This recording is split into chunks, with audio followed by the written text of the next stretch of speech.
I went to my husband's office to surprise him. It was our anniversary, and I brought his favorite lemon tarts, the ones I bake every year. But when I got there, the security guard smiled and said, "Oh, Mrs. Mitchell just left. You must have missed her by a few minutes." I froze. Because I am Mrs. Mitchell, and the name he mentioned, Vanessa Cole, was my husband's ex-wife. In that instant, the world around me blurred. The box of tarts slipped from my hand, and I realized maybe the marriage I trusted the most was the one built on silence. If you've ever trusted someone so deeply that a single sentence broke your heart, hit that like button or leave a comment below. I read every one of them. Now let me tell you how a simple surprise visit almost tore my marriage apart, and how, in the strangest way, it saved it instead. That evening, after coming home from the company building, I tried to act as if nothing had happened. The box of tarts sat untouched on the counter, their sweetness fading into the air. I turned off the lights in the kitchen, pretending everything was fine. But inside me, something had already changed. Our life had always been calm, peaceful, maybe too peaceful. Ethan and I had been married for 3 years. We met through a friend, both tired of the chaos of our past relationships. I was drawn to his steadiness, the way he listened more than he spoke. He said he loved that I brought lightness into his life. Together, we built something quiet and safe. Every morning, he left for work at the same time. Every evening, he came home exhausted but gentle. He never raised his voice, never started an argument. Even when work stressed him out, he brushed it off with a small smile. "It's all handled," he'd say. Sometimes I wondered if life was supposed to be this quiet. We didn't fight, we didn't break, but maybe we also didn't talk enough. Ethan worked at Coastal Heights Development, a big construction company downtown. He was a project director, responsible for designs, clients, and deadlines. He often mentioned the word blueprints, but not much else. I never asked. I thought marriages didn't need explanations every day. I trusted him. And until that afternoon, I never had a reason not to. After dinner, Ethan came home later than usual. He kissed me on the forehead like always, his tie loosened, his smile tired. "Hey, you're still up?" "I was waiting for you," I said softly. "Long day," he sighed, dropping his briefcase on the couch. "We're almost done with the Harbour Street project." I nodded. "Everything okay?" "Yeah, just busy," he said, and smiled faintly before heading to shower. I watched him disappear into the hallway. The same man, the same rhythm, but I couldn't stop thinking about the guard's words. Mrs. Mitchell just left. When he returned, his phone buzzed. He glanced at it quickly, then turned it over on the table, screen facing down. He had never done that before. "Who's calling?" I asked. "Just work," he said lightly. "One of the architects." The word architect hung in the air. My heart skipped once, but I smiled to hide it. Later, when we went to bed, he fell asleep almost immediately. His breathing was steady, calm, unaware. I lay beside him, eyes open, staring at the ceiling. The streetlight outside threw a pale line across the wall, and I followed it until my vision blurred. I remembered the way the guard spoke her name, Vanessa, so casually, as if it was something he said every day. Vanessa Cole. I had heard that name once before. Ethan's ex-wife. They had divorced 5 years ago, long before I met him. He said it was peaceful, mutual. "She's a good person," he told me once. "We just wanted different lives." I had never met her. I didn't even know what she looked like. But now her shadow seemed to slip into my house with him. It sat between us in silence. The next morning I made breakfast, the same as always, toast, eggs, black coffee. Ethan walked in, kissed my cheek and smiled. "Smells good." "Eat before it gets cold," I said. He glanced at his watch. "I have an early meeting today. Don't wait up if I'm late." "Another long day?" He nodded. "We're finishing the paperwork for a new project." "With the same architect?" He looked at me briefly. "Yes, the same team." He didn't notice my hands trembling as I poured his coffee. When he left, I sat down at the table, staring at his cup, still half full. It was strange how something as small as a name could turn everything upside down. That day at the therapy center, I couldn't focus. The children's voices echoed around me, but my thoughts kept drifting. I remembered the calm mornings, the dinners, the weekends when he'd fix things around the house while humming under his breath. Everything had always seemed normal, too normal. But now I saw tiny cracks everywhere. The late nights, the vague answers, the way he avoided eye contact whenever I asked about work. When I got home, the house smelled like his cologne. The faint scent that used to comfort me now made me uneasy. Ethan came out of his office, smiling like always. "Hey, how was your day?" "Fine," I said. He nodded. "Good. I'll take a quick call, then we'll have dinner." He stepped into the study, closing the door halfway. I stood in the hallway, hearing the low murmur of his voice. I couldn't make out the words, but I heard a name. Vanessa. My chest tightened. I wanted to believe it was about work. I wanted to believe everything was still the same. But I knew, from that moment, peace was over. The next morning, I couldn't focus on anything. I told myself I wouldn't go near his office again. But by noon, I was already standing at the same building, pretending to check my phone as people walked past me. The glass facade of Coastal Heights shimmered in the sun. It looked spotless. Perfect, like our marriage had once seemed. I took a deep breath and walked toward the entrance. The same security guard from yesterday was there. His name tag read Harrison.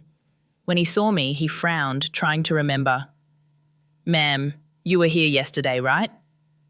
"Yes," I said. "I think I left something for my husband, Ethan Mitchell."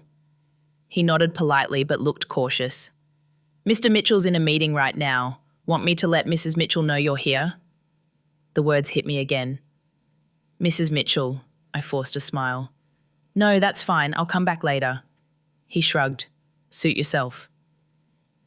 As I turned away, I saw her, a tall woman with dark brown hair tied neatly in a bun, walking out through the glass doors. She wore a fitted navy suit, heels clicking against the marble floor. Her posture was effortless, confident. Even from a distance I could tell that was Vanessa. The guard called after her, "See you tomorrow, Mrs. Mitchell." She nodded with a faint smile and walked toward the parking lot. I couldn't breathe. I stepped aside, pretending to adjust my bag, and watched her get into a silver sedan. The license plate burned into my mind, 47 LMA. She drove away like she belonged here. I walked back to the lobby. My palms were damp. "Excuse me," I said to Harrison, forcing a calm voice. "Can you tell me where the HR department is? I think I got the wrong floor yesterday." He pointed to the third floor. I thanked him and walked past the turnstile, but when the elevator doors closed, I pressed 5. Ethan's office was there. The hallway was quiet. At the far end, I saw his door slightly open. I hesitated, then took a step closer. His voice floated out. Calm, measured, familiar. I peeked through the narrow opening. Ethan sat at his desk, flipping through blueprints. His tie was loosened, his expression focused. I almost stepped inside, until I heard another voice. "Everything for the Harbour Street project is ready," a man said. I recognized him from company dinners. Mark Dixon, Ethan's associate director. Ethan nodded. "Good. Vanessa submitted the final plans this morning." The sound of her name made my stomach twist. "You two work well together," Dixon said. "Not everyone can stay that civil after a divorce." Ethan's tone was flat. "She's a professional, that's all." "And Grace?" Dixon asked lightly. "She doesn't know, right?"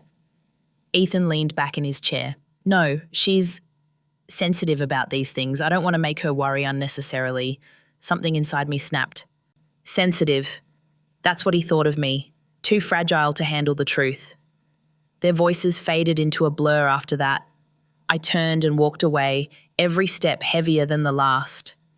By the time I reached the first floor, my hands were shaking. I pushed through the glass doors and stepped into the bright sunlight. The air felt too thin to breathe. Outside, cars passed by, people laughed, life went on. but everything inside me had collapsed. That evening, I sat in the kitchen again, the same spot as last night. The tarts were still on the counter, untouched. When Ethan came home, I watched him take off his jacket, hang it on the chair, smile at me like nothing had changed. "Hey, sweetheart," he said. "Sorry I'm late. Traffic was terrible." "Busy day?" He nodded, opening the fridge. "Yeah, a lot to handle. But everything's under control." Under control. The same phrase, always the same phrase. I wanted to scream.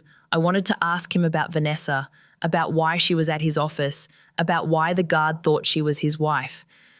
But the words wouldn't come. Instead, I said quietly, "I thought of bringing lunch to your office today." He turned, startled. "You were at the office?" "I almost was," I lied. "But I changed my mind." He smiled, relieved. "Good thing. It was chaos in there today." "Chaos," I repeated softly. "With the project?" He nodded. "Exactly."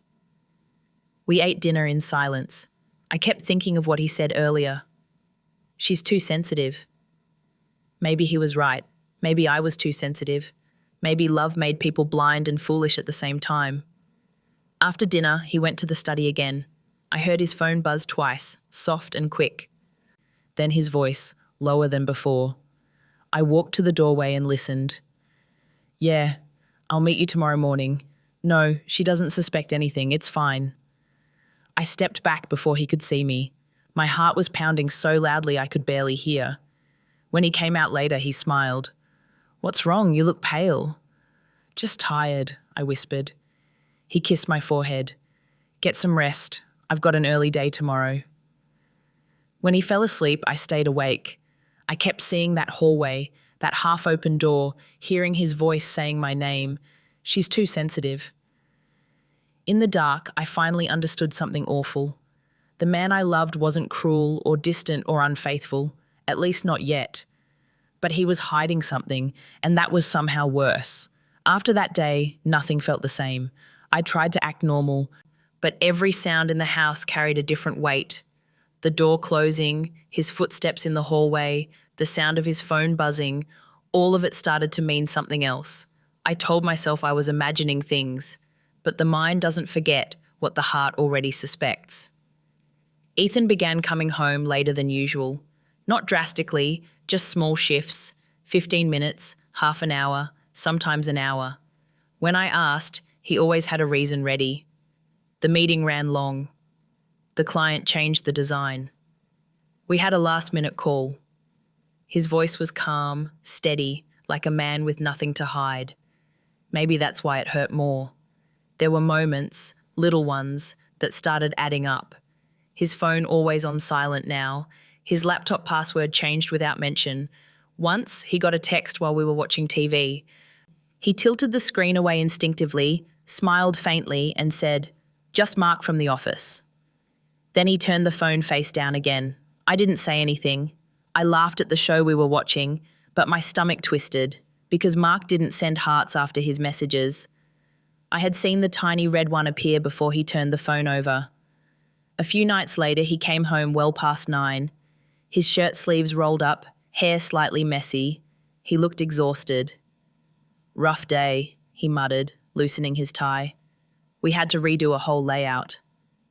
"With Vanessa?" I wanted to ask, but my throat closed up. Instead, I said, "You should have called. I was worried." He smiled weakly. "Didn't want to wake you."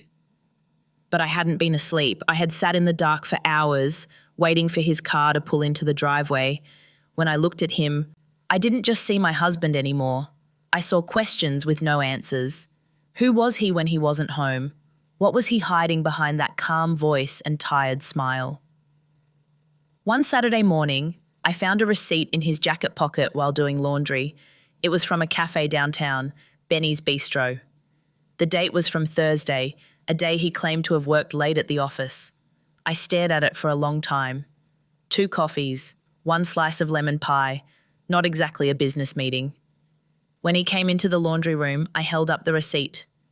"What's this?" He glanced at it quickly. "Oh, that's from lunch with a client." Since when do you eat lemon pie with clients? He chuckled softly. Since one of them ordered it. You know I don't even like lemon. His answer was smooth, unshaken. He kissed my temple and left the room. But I wasn't convinced. That night, lying beside him, I stared at the ceiling again. He slept soundly, one arm across his chest, his breathing steady. I tried to tell myself that maybe I was overreacting. Maybe all marriages had invisible corners you didn't always understand. But then I remembered the guard's face, the way he said Mrs. Mitchell with certainty. The picture started forming in my mind piece by piece, and it scared me how easily I could fill in the blanks. I started noticing the scent of perfume that wasn't mine on his shirts, the faint trace of something floral and sharp. I tried to ignore it, to believe it was from the office, maybe from someone passing by, but it kept happening. One evening, he came home unusually quiet. He sat on the couch, scrolling through his phone. "Everything okay?" I asked. "Yeah," he said quickly. "Just work stuff." He looked at me then, maybe sensing my stare. "You've been distant lately. Something wrong?" I wanted to say yes, but the words refused to form. Instead, I smiled.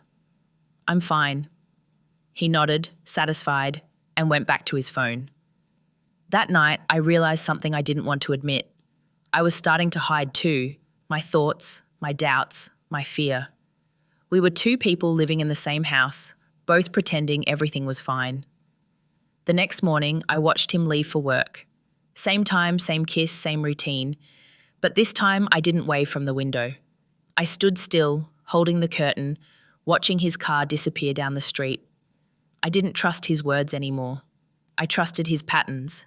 And lately, those patterns were changing. The next Thursday, Ethan left for work earlier than usual. He kissed me goodbye, saying, "We've got an early meeting downtown." His voice was calm, his smile the same as always. But I noticed something different. He took the car keys, not his company truck. I waited a few minutes after he drove away, then grabbed my bag and called a ride. I told myself I wasn't spying, just clearing my doubts. But deep down, I knew exactly what I was doing. The traffic was light. When we reached the downtown plaza, I asked the driver to stop across from Coastal Heights. From where I sat, I could see the front entrance clearly. People came and went, employees, clients, delivery men. The minutes passed slowly, painfully. Then I saw her, Vanessa. She arrived just before 9 o'clock, wearing a light grey blazer, holding a stack of documents. Her hair was tied back, neat and perfect. She looked like she belonged there. A few minutes later, Ethan's car pulled into the lot. He got out, said something to her, and they walked inside together. I felt something break inside my chest.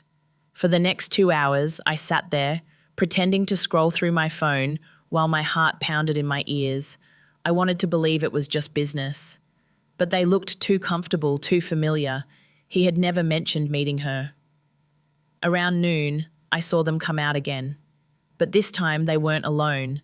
A young boy, maybe 6, was holding Vanessa's hand. He had dark brown hair, the same deep color as Ethan's. His small face carried something painfully familiar, the same eyes, the same smile lines near the mouth. My breath caught. Vanessa bent down to fix his jacket, then said something that made the boy laugh. Ethan crouched next to him, handing him a small toy car from his pocket. The boy's eyes lit up. Ethan smiled, a warm, tender smile I hadn't seen in months. My hands trembled so badly that I almost dropped my phone. I quickly looked away, terrified that someone would notice me. The three of them stood together for a few minutes before Ethan got into his car and left. Vanessa and the boy walked down the street toward the cafe on the corner. I couldn't stop watching. Something about the boy, his posture, his chin, even the way he tilted his head, was exactly like Ethan. I whispered to myself, no, it can't be. But what if it was? What if that child was the reason for all the late nights, the phone calls, the lies, a secret life carefully kept just out of reach? I waited until Vanessa and the boy went inside the cafe.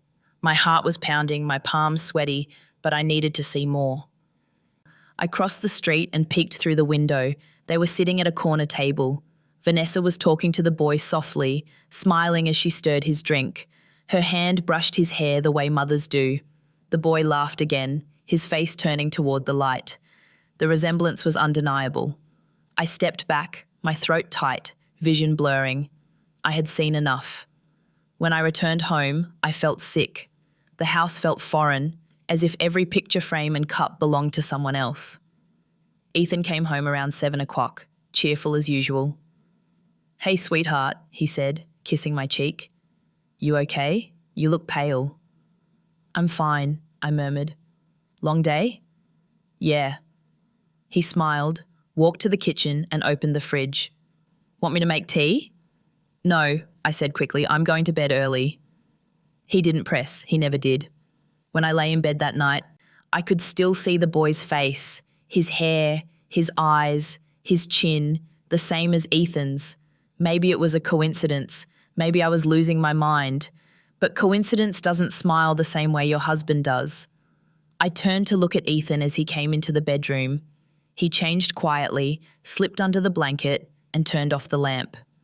Within minutes, he was asleep, peaceful. I stared at him in the dark, my mind running wild. The image of the child wouldn't leave me. Every breath he took sounded like another secret I didn't know. The next morning, I woke up before sunrise. Ethan was still asleep beside me, his breathing even, his face calm. I watched him for a long time, searching for something familiar. But everything about him looked different now. The silence between us felt heavier than words. I got out of bed quietly and went to the kitchen. The house was still dark. I poured a cup of coffee and stared at the steam rising from it. My hands were cold. I wanted to tell myself it was all a misunderstanding, that I had overreacted, but deep down, I knew something had changed forever. When Ethan came in, he smiled like nothing was wrong. "You're up early," he said. "Couldn't sleep," I answered. He looked at me for a second, then nodded. "Big day at work. We're meeting the city planners about the harbour project." "With Vanessa?" I asked without looking at him. He hesitated just long enough for me to notice. "Yeah, she's part of the team now." My chest tightened. "I didn't know you were working with her again." "It's just business," he said quickly. "She's a good architect, that's all." I nodded, forcing a smile. "Of course." He finished his coffee, kissed my cheek, and left. I watched his car disappear down the street again. That familiar ache came back, the one that had been sitting quietly inside me for days. I couldn't stop thinking about the boy. Mason. That must be his name. It fit him somehow. I pictured his small hands clutching the toy car, his laugh when Ethan handed it to him. It didn't feel like a coincidence. It felt like truth hiding in plain sight. By afternoon, my mind wouldn't rest. I went back to the plaza again, telling myself it would be the last time. I sat on the same bench, under the same tree, watching the building's glass doors. Around noon, I saw Vanessa come out with the boy again. They were holding hands, the way a mother and son do. A woman joined them, older, maybe in her 30s, carrying a paper bag. She smiled at the boy and kissed his forehead. They all walked down the street together. I followed them from a distance. They stopped at the same cafe as before. I stood by the corner, pretending to look at my phone, while my heart pounded so hard I could barely breathe. The woman with them looked weak, pale, but kind. She reached out to fix the boy's hair while Vanessa ordered something at the counter. The boy laughed and showed her the toy car again, the same one Ethan had given him. My throat went dry. They sat there for a long time, talking, laughing softly. Then the older woman took the boy's hand, and they walked toward a nearby clinic. Vanessa followed behind, carrying the paper bag. I stayed outside, too scared to move. After a while, Vanessa came out alone. She looked tired, almost sad. She sat on a bench across the street and covered her face with her hands. For a second, I saw something in her. Not the confident woman from Ethan's stories, but someone fragile, someone carrying too much. But pity didn't erase the questions. When I got home, Ethan was already there. He smiled when he saw me. "You're early," he said. "I finished my session sooner," I replied. He nodded.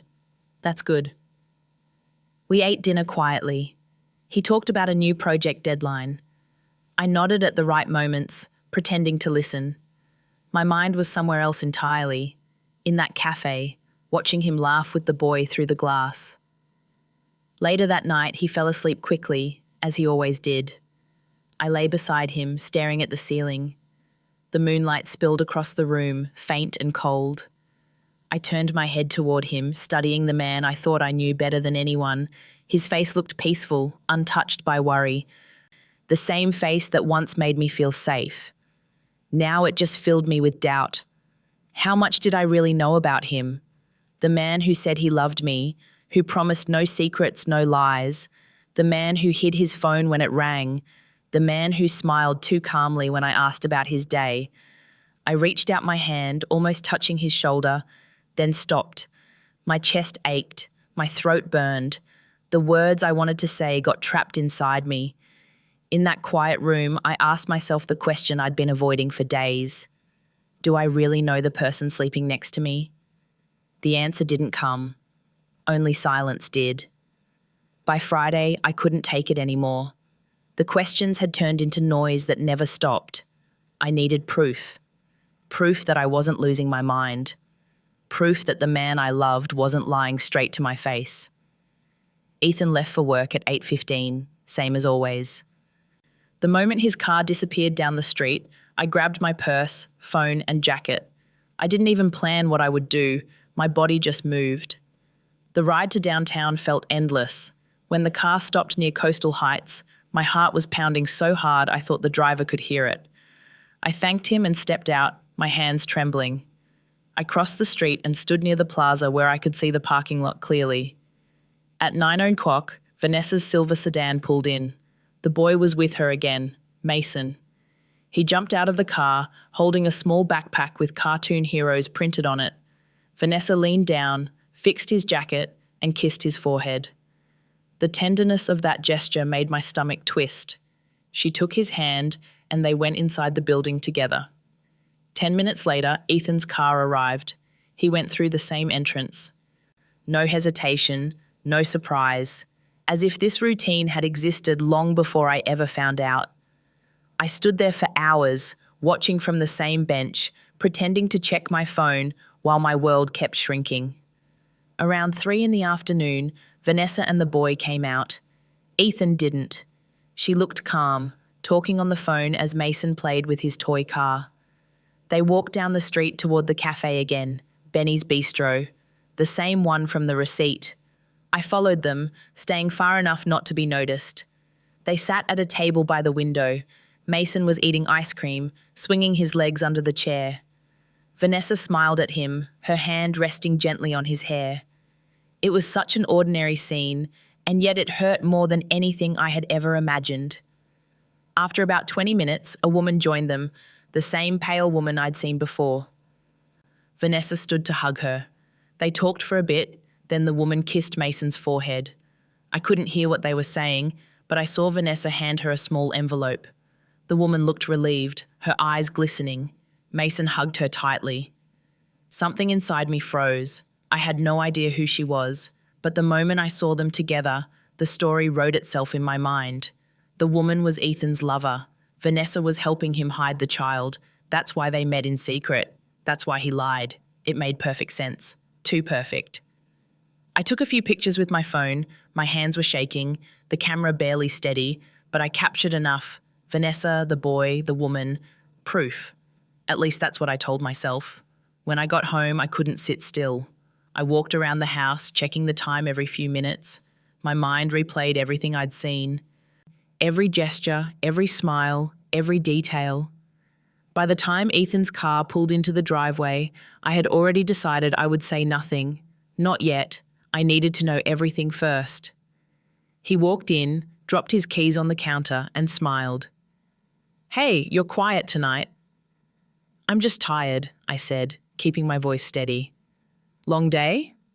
I nodded. "Something like that." He poured himself a drink, took a sip, then looked at me. "You sure everything's okay?" Yes, I lied. We ate dinner together. He talked about the project, about deadlines, about the city council's new permits. I nodded, pretending to listen. Inside, I was miles away, sitting outside that cafe again, watching him hand a toy to a boy who could have been his son. Later that night, while he was in the shower, I unlocked his phone. My hands shook, but I managed to find the passcode, his birth year and mine combined. It opened. My heart stopped. There were messages from Vanessa. Thanks for the help. Mason had a great time. I'll pay you back when I can. Ethan's reply came right after.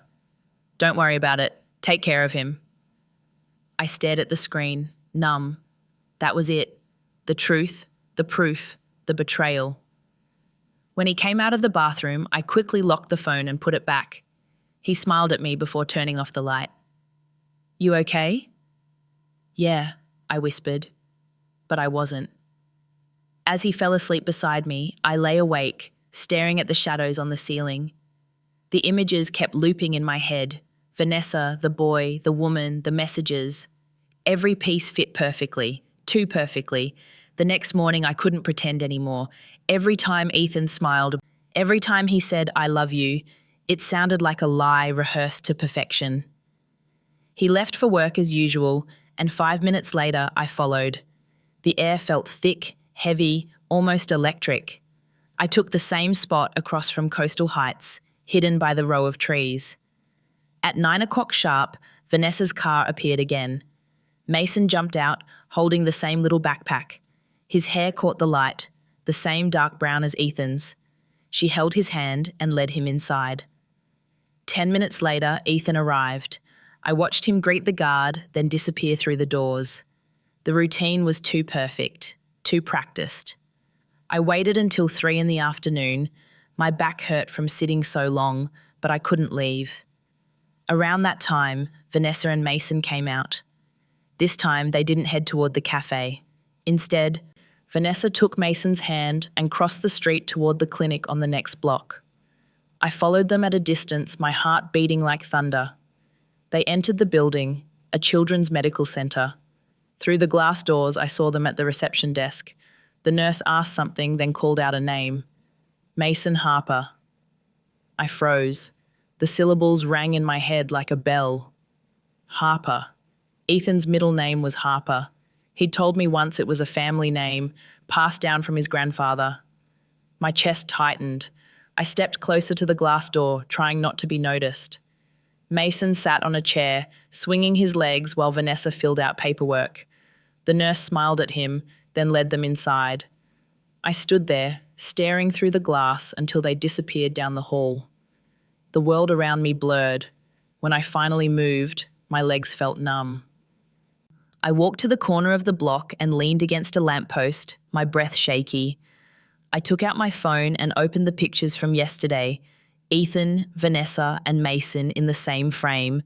I zoomed in on the boy's face, his chin, his eyes, even the tiny curve of his smile.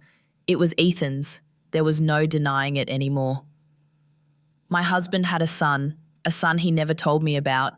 I wanted to cry, but no tears came, only this hollow ache spreading through my chest. After a while, Vanessa came out of the clinic, holding Mason's hand. He looked tired but happy, clutching a small sticker the nurse must have given him.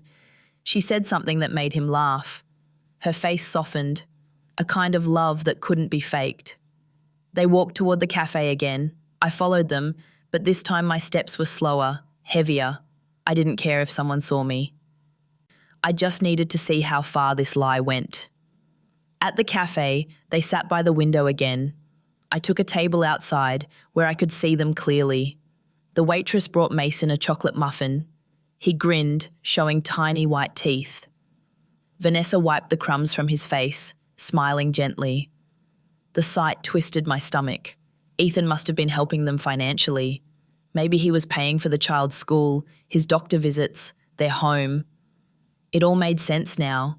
The late nights, the vague answers, the hidden messages. I imagined the conversation that must have happened years ago, the confession that never reached me. Maybe the affair had started before our marriage. Maybe he'd promised Vanessa to keep the child a secret. Maybe that's why she looked so calm, so confident walking in and out of his office every day. I felt small, stupid, invisible. When I got home, Ethan was already there. He looked up from his laptop, smiling. "You're home early." "Yeah," I said quietly. "How was work?" "It was fine." He nodded, typing something, unaware that my world had already collapsed. I watched him, wondering how many times he'd looked me in the eye and lied. Later that night, he sat beside me on the couch, scrolling through his phone. "You're quiet again," he said. "I'm just tired," I replied. "You've been tired a lot lately," he teased softly. I forced a smile. "Yeah, maybe I need a break." He reached for my hand. "You know I love you, right?" I looked at him. For a second, I wanted to believe him, but the name Mason Harper echoed in my head, louder than his words. I pulled my hand away slowly. "I know," I said, but I didn't. That night, as he slept, I lay awake staring into the dark. I replayed every detail, the clinic, the nurse's voice, the boy's face, the middle name. If he could hide something that big, what else could he be hiding? The next few days passed in a blur. I barely spoke to Ethan. I smiled when I had to, cooked dinner out of habit, answered his questions with short words. Inside, everything was noise, the kind that never stops. He seemed to notice something was off, but he didn't press. Maybe he thought I was tired. Maybe he didn't care enough to ask. On Wednesday morning, he left earlier than usual again. I waited 15 minutes, then followed. The streets were still damp from last night's rain. I parked across the plaza, the same spot as before, and waited. At 9 o'clock, Vanessa arrived. 10 minutes later, Ethan's car appeared. They went inside together, laughing at something. The sight hit me like a punch. I stayed there until lunchtime. When they came out, Vanessa was holding a folder, Ethan walking beside her, their conversation quiet but close. They looked comfortable, too comfortable. As they reached the parking lot, Ethan leaned toward her slightly, said something that made her smile. My vision blurred. I turned away quickly before they could see me. My hands were shaking. I wanted to scream, to demand the truth, but fear kept me silent. What if I asked and he actually told me? What if everything I suspected turned out to be real? That evening, when he came home, I pretended to be asleep. I heard him shower, walk around the room quietly, then climb into bed. The mattress dipped slightly under his weight. He turned toward me, his hand resting lightly on my shoulder. "I love you," he whispered. His breath was warm against my skin. I lay still, pretending not to hear. The next day, he mentioned he had to visit a construction site in the afternoon. "It's out near Riverview," he said, packing his laptop. "Might be late." "Will Vanessa be there?" I asked suddenly. He froze for a fraction of a second. "Probably. She handles part of the design." "I see." He smiled faintly. "Don't worry, it's just work." Just work. When he left, I waited half an hour, then followed again. I didn't know what I was looking for anymore. Proof, confession, pain, maybe all of it. The site was on the edge of the city, near the river. I parked a block away and watched from the corner. His car was already there. He stood with a group of people, including Vanessa.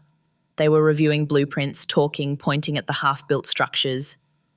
Everything looked normal, professional, and yet, every time he leaned closer to her, my heart clenched. After a while, Vanessa walked away, answering her phone. She stood near the fence, her back turned. Ethan followed a few steps behind her, talking quietly. I couldn't hear much, only fragments carried by the wind. "Don't tell her yet." "She doesn't need to know." "Mason's fine." That was enough. My breath hitched, my knees felt weak. I stepped back, hiding behind the car until they finished talking. When I got home that evening, I didn't even know how I made it through the door. I dropped my bag on the floor and sank onto the couch. The house felt empty, lifeless. The air was thick with silence. When Ethan came in hours later, he looked exhausted. "Hey," he said softly.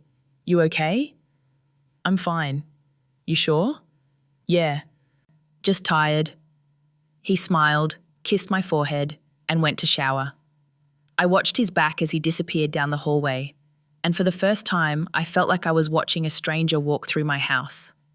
Later that night, he fell asleep quickly, his breathing slow and steady. I turned to face him, my eyes burning. I wanted to shake him, to demand answers, to scream the questions that kept me awake for nights, but the words died on my tongue.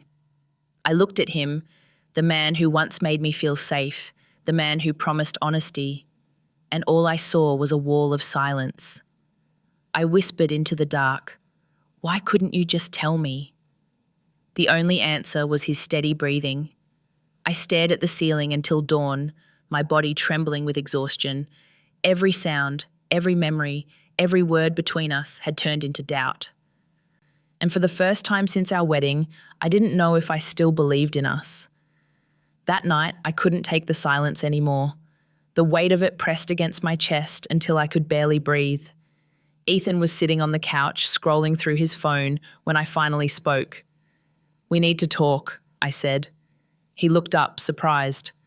"About what?" "You know what?" I said quietly. He set his phone down slowly. "All right, talk to me." I stood there for a second, unsure where to start. The words tangled in my throat. "How long were you planning to keep it from me?" "Keep what from you?" His tone was calm, but his eyes tightened. I took a step closer. "Vanessa, the boy, the lies." He froze. For a moment, the room was silent except for the ticking clock on the wall. "Grace," he said finally, "what are you talking about?" "Don't do that," I snapped. "Don't act like you don't know. I've seen you with her. I've seen the boy. I know Ethan." He leaned back slowly, his jaw tightening. "You followed me?" "I had to," I said. "You wouldn't tell me the truth, so I found it myself." He was quiet for a long time, then sighed heavily. "You weren't supposed to see any of that." "So it's true?" He rubbed his forehead. "It's not what you think." I laughed, sharp, bitter. "It never is." He stood up. "Grace, please, sit down." "I don't want to sit down, I want the truth." He looked at me then, really looked, and something in his eyes shifted. Resignation, maybe. Sadness. "All right, the boy's name is Mason. He's not my son." I wanted to believe him, but the images in my head wouldn't go away. I saw him. "He looks exactly like you." "I know," he said softly. "Everyone says that, but he's not mine." I crossed my arms, my voice trembling. "Then why hide it? Why the secret meetings? Why the lies?" He hesitated, then spoke quietly. "Because Mason's mother, Harper, is Vanessa's sister. She's been sick, very sick, and Vanessa asked me for help." I stared at him, trying to process the words. "Help? What kind of help?" "She needed money for Harper's surgery. I loaned it to her. When Harper was in the hospital, Vanessa had to take care of the boy. Sometimes she needed someone to pick him up, take him to appointments. I helped. That's it." I shook my head slowly. "And you couldn't tell me that?" He looked down. "I didn't want you to worry. Harper didn't want anyone to know. She was embarrassed about needing help. And I was afraid you'd misunderstand." "Misunderstand?" I said bitterly. "You mean afraid I'd think exactly what I thought?" "Yes," he said quietly. I sank onto the couch, my legs suddenly weak. The room spun slightly. "So all this time, all those nights you came home late, the phone calls, were about her treatment," he finished. "About making sure she and the boy were okay." I covered my face with my hands. "You should have told me." He sat down across from me. "I know. I just thought keeping it simple would spare you pain." I looked at him, tears burning my eyes. "You don't spare someone you love by lying to them, Ethan. You destroy them." He didn't answer. He just sat there, his hands clasped, his shoulders tense. For the first time, he looked small, not strong, not distant, just human. After a long silence, he said softly, "I never wanted to hurt you. I was trying to protect everyone." "From what?" "From the truth," he whispered. And somehow that hurt even more. For a long time, neither of us spoke. The air in the room was heavy, thick with everything unsaid. Ethan leaned forward, elbows on his knees, eyes fixed on the floor. I could hear the faint tremor in his breathing. Finally, I said quietly, "Tell me everything. No more half-truths." He nodded slowly. "All right. Harper is Vanessa's younger sister. She's a single mum. Her husband died in a car accident 2 years ago. Since then, she's been raising Mason alone. A few months ago, she found out she had a serious condition. She needed surgery, but she didn't have insurance that covered it. Vanessa came to me. She didn't know who else to ask." "Why you?" I asked bitterly. "Because I used to be part of their lives," he said. "When Vanessa and I were married, Harper was still in college. I knew her well. And when I heard what happened, I couldn't turn away. I loaned her money for the hospital, helped with Mason when Vanessa couldn't." He rubbed his hands together slowly. "It wasn't about the past. It was about doing what's right." I swallowed hard. "So that's why I saw you with them, the clinic, the cafe." He nodded.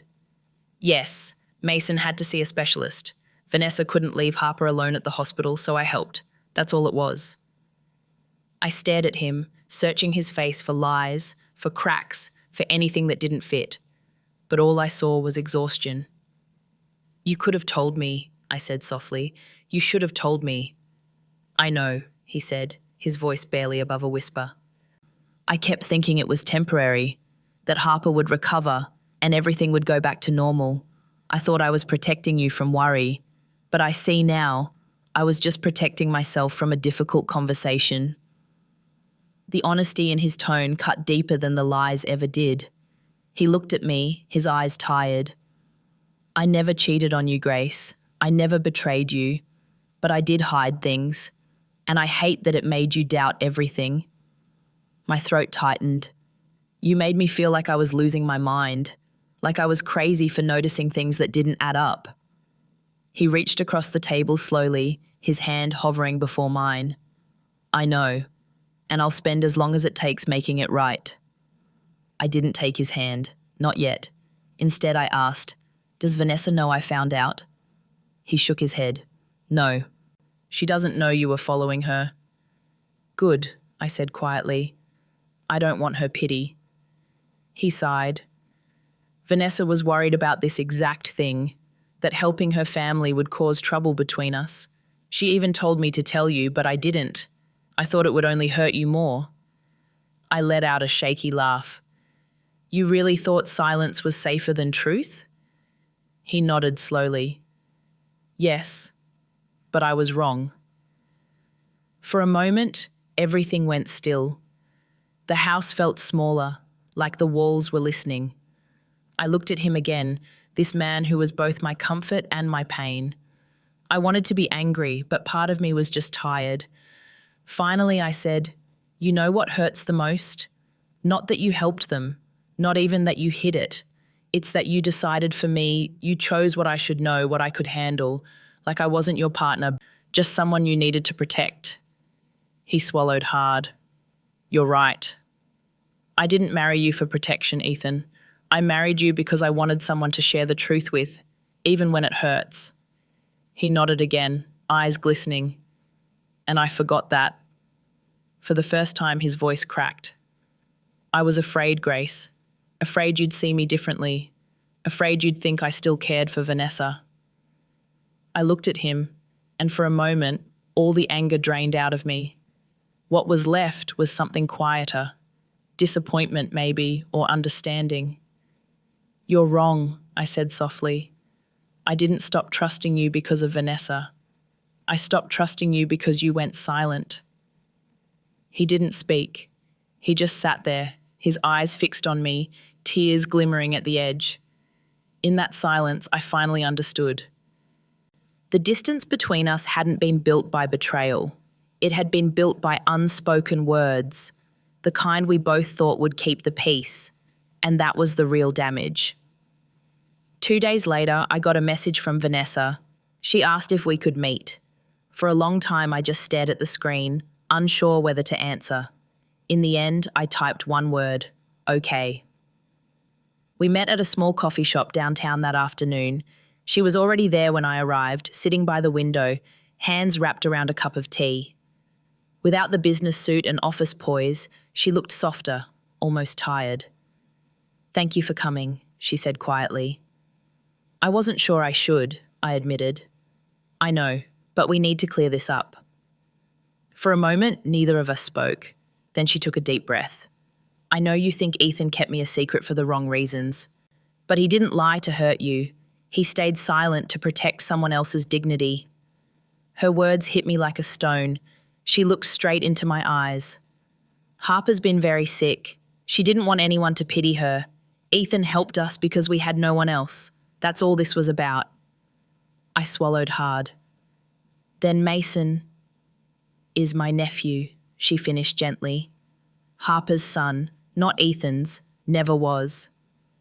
I could only nod. All the images in my head, the clinic, the toy car, the smiles, began to blur and shift into something else, something less sinister and more human. Vanessa continued. "Ethan was there when Harper's husband died. He helped with the funeral arrangements. That's why Mason remembers him. He calls him Uncle Ethan, nothing more." I closed my eyes for a moment. The weight of shame settled over me. "How could I not see it?" I murmured. "Because you were scared," she said simply. "Fear turns good people into strangers. You're not the first to misunderstand kindness." I looked at her. There was no anger in her face, only a quiet sadness. "You're a better woman than I imagined," I said. She smiled faintly. "No, just a woman who made her own mistakes." We sat in silence for a while, listening to the rain starting outside. When she finally spoke again, her voice was soft. "Harper will be all right now. The surgery went well. She's resting at home with Mason. He asks about Ethan all the time." I nodded. "That boy, he really looks like him." "Everyone says that," Vanessa laughed quietly. "Harper's late husband looked a lot like Ethan. Same eyes, same smile. That's why Mason was so attached. He misses his father." The room blurred again, but this time from tears I didn't hide. Everything I had believed, the lies I had built myself, fell apart quietly, without fanfare. Vanessa reached across the table. "Grace, you're not a bad person. You just loved him too much to think clearly." I wiped my eyes. "I hurt him too, didn't I?" She nodded. "Yes, but he understands." Outside, the rain was coming down hard now, softening the city's edges. Vanessa stood and put on her coat. "Go home. Talk to him. You both deserve peace." I walked out with her. We stopped by the corner where a small playground stood. A little boy was on the swings, his laughter echoing through the rain. Mason. Harper was sitting on a bench nearby, pale but smiling, watching him. Vanessa waved to them. Mason saw me and grinned. "Hi," he shouted, swinging higher. I smiled back, my heart tight. He was just a child, innocent, happy, alive. In that moment, everything inside me shifted. The anger, the doubt, the fear, they all started to fade.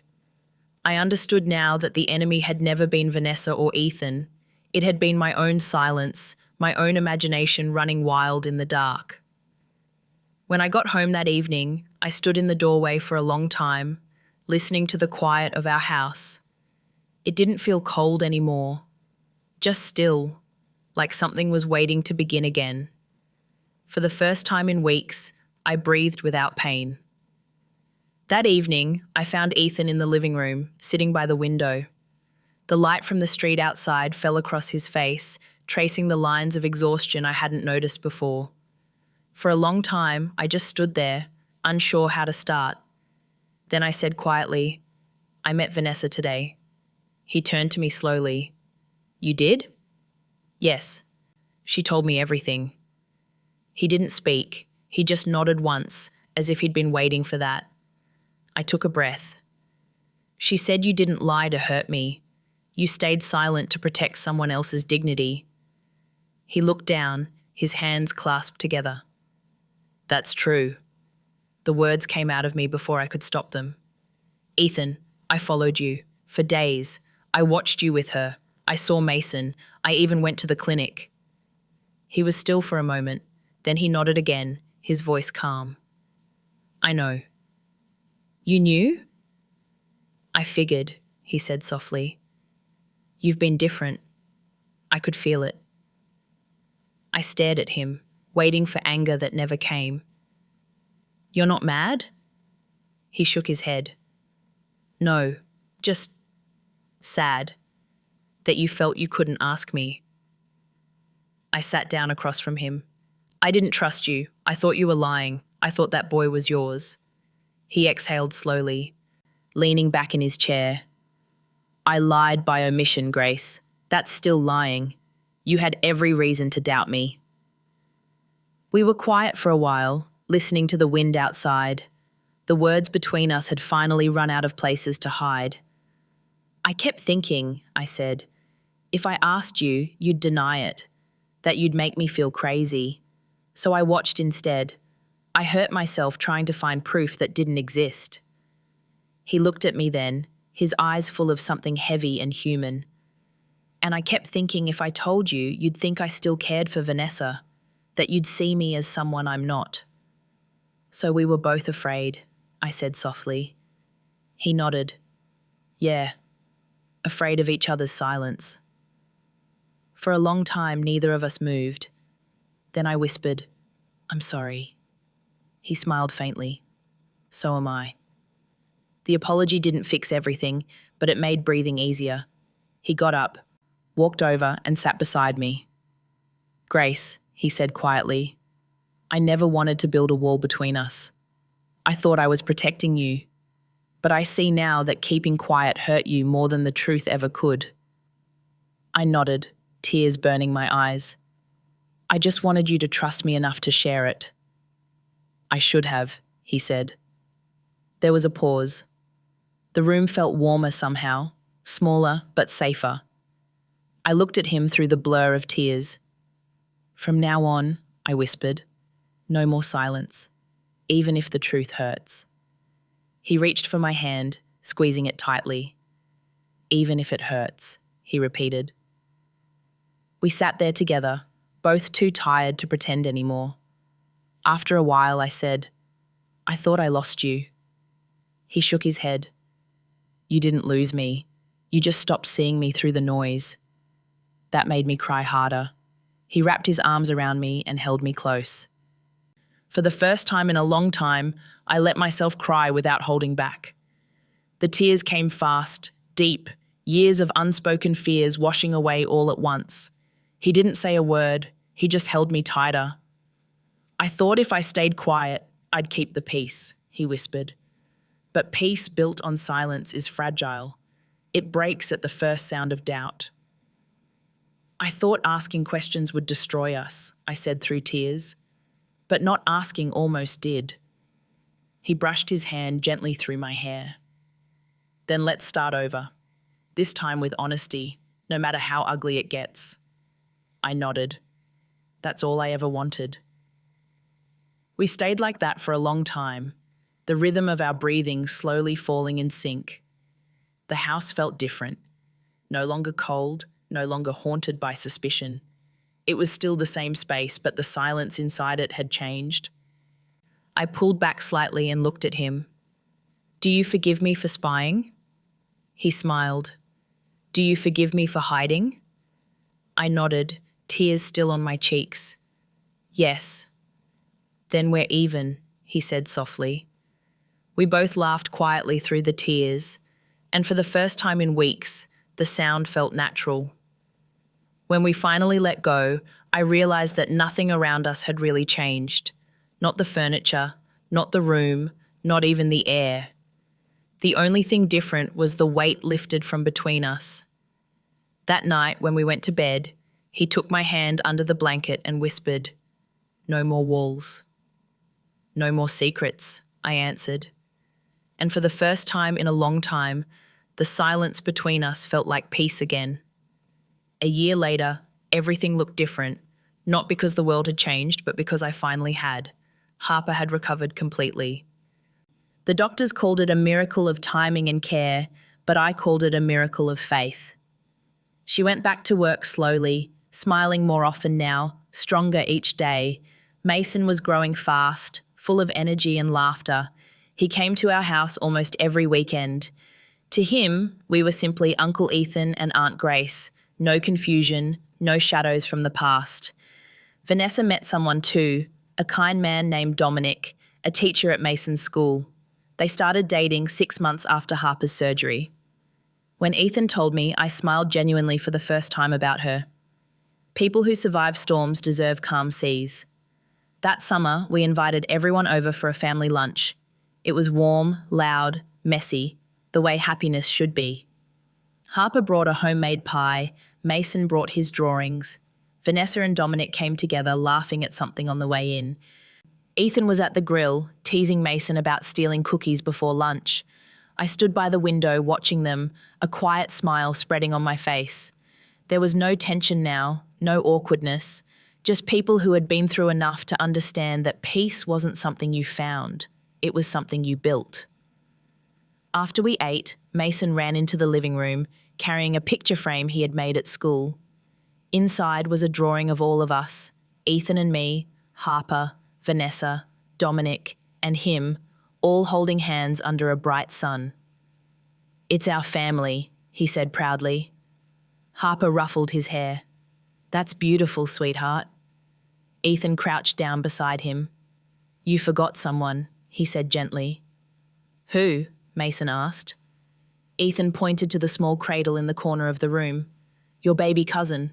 Mason's eyes widened. "Oh, right. The baby!" He ran over to the cradle where our daughter Ella was sleeping. She was only 3 months old, tiny and perfect. Mason peeked in and whispered, "She's so small. Can I show her my cars when she wakes up?" "Of course," I said. "She'll love that." Ethan came up behind me, wrapping his arm around my shoulders. "She already does," he whispered. The afternoon passed with laughter and stories. Harper sat with me on the porch later, holding a cup of tea. "You know," she said, "it's strange how pain sometimes leads us exactly where we're supposed to go." I smiled. "It does. We just don't see it when we're in it." She looked at me, eyes soft. "Thank you for forgiving him. For forgiving us, really." "There was nothing to forgive," I said quietly. "We all just needed to learn how to talk again." Inside, Ethan was helping Mason build a small tower of blocks. Vanessa was showing Dominic the photo albums. The house was full of warmth, not perfect, but real. When evening came, we all gathered in the living room for dessert. Ethan raised a glass. "To second chances," he said. "To honesty," Harper added. "To family," Vanessa said. Mason lifted his cup of juice high. "To Ella!" Everyone laughed, and I felt tears sting my eyes. Later, after everyone left and the house grew quiet again, I stood by Ella's cradle, watching her tiny chest rise and fall. Ethan came up beside me, slipping his hand into mine. "She looks like you," he whispered. "Maybe," I said. "Or maybe she'll take your calm instead of my chaos." He smiled. "Either way, she's ours." I nodded. "Yes, she's proof that we made it." He kissed my forehead softly. We did. We sat on the couch afterward, the lights dim, the house still. I leaned my head against his shoulder and said quietly, "You know, I used to think love was about never doubting each other, but now I see it differently." He looked at me, waiting. "No secret is more dangerous than silence between two people who love each other," I said. "And mature love is not the absence of doubt, it's choosing dialogue over assumption." He smiled, his eyes warm. "That's the truth, Grace," I smiled back. "Finally." Ella stirred softly in her cradle, letting out a small sigh. The house felt whole again. And for the first time, I wasn't afraid of silence. And if you've been through something like this, If silence ever stood between you and someone you love, I hope this story reminds you that it's never too late to speak. No matter how deep the hurt runs, truth has a way of healing what lies can't. I Am channel name, where true stories are told with honesty so that everyone can find their own strength. If this story touched you, please support us by leaving a comment below, subscribing to the channel, and sharing it with your friends. Thank you for listening all the way through. May God bless you and your family.